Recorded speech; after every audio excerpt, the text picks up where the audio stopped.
One thing I've learned from this COVID experience is that we are very fragile, especially our elderly. And for this reason, I want to introduce to you a book that I wrote, The Wooden Bowl, El Bowl de Madera.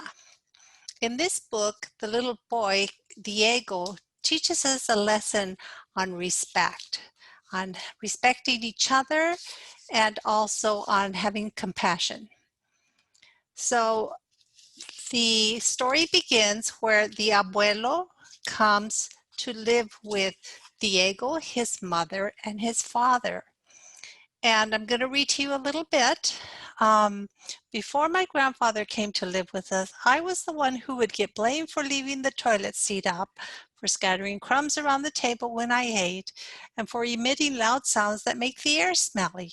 But since grandfather came, I now have a friend and partner in crime. This is a bilingual book. So, antes de que mi abuelo viniera a vivir con nosotros, a mí me culpaban por dejar levantado el asiento del excusado, llenar la mesa de migajas al comer y por imitar fuertes sonidos que dejan el aire apestoso. Pero ahora, desde que llegó mi abuelo, tengo un amigo y cómplice. So he's thrilled that his grandfather has come. And he's noticing, he's comparing himself, his behavior to grandfather.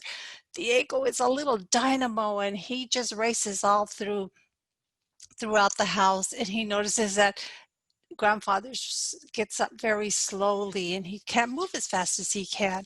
He also notices that when grandfather eats, he has difficulty because his food doesn't always stay on his spoon because he's elderly. And grandfather says it's because his hands don't want to listen to him anymore. Diego, too, spills around the table when he's eating. And when he does, his parents get a little angry with him because he's being messy. He's noticing that the parents are having difficulty having an added person to care for in the home, and they get a little short with grandfather. And he says, one evening I noticed a small table set in the corner of our dining room. When we came for dinner, Dad put grandfather at the small table where grandfather sat and ate his dinner alone. So there is grandfather in his own little table there. And this makes Diego very sad. I sat there in my own seat looking at grandfather while his eyes filled with tears. I felt so bad because I knew he didn't do these things intentionally. They just happened. So of course, the little boy's very sad that his abuelo is having to sit in a table all by himself. Then they serve the abuelo his food in a big wooden bowl, and this upsets Diego because he would hate his food to run into each other in a bowl. He likes to have everything nice and separated. The next day when my parents went out after dinner, I found some long, thin wood scraps in the garage, and I brought them into the living room along with glue stick and tape.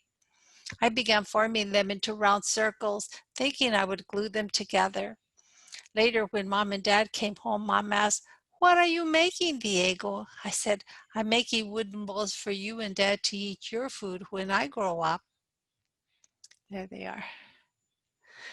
And of course, there's the mother and the dad.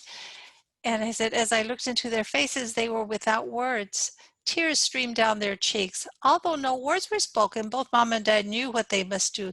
They would never want to be treated as they were treating grandfather. And they bring grandfather back into the fold. He's then eating dinner with them.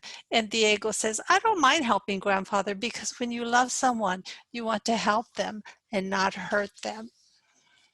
So in the back of the book it's a lesson plan. So you can have a discussion about the story, writing assignments, just things that you can engage your reader with, whether you're a student or if this is a gift. At the very, very back of the book is the place where if you want to gift the book to a grandparent or to a grandchild, you can put your picture at the back of the book for them. because the most precious gift that you can give anyone is respect and compassion.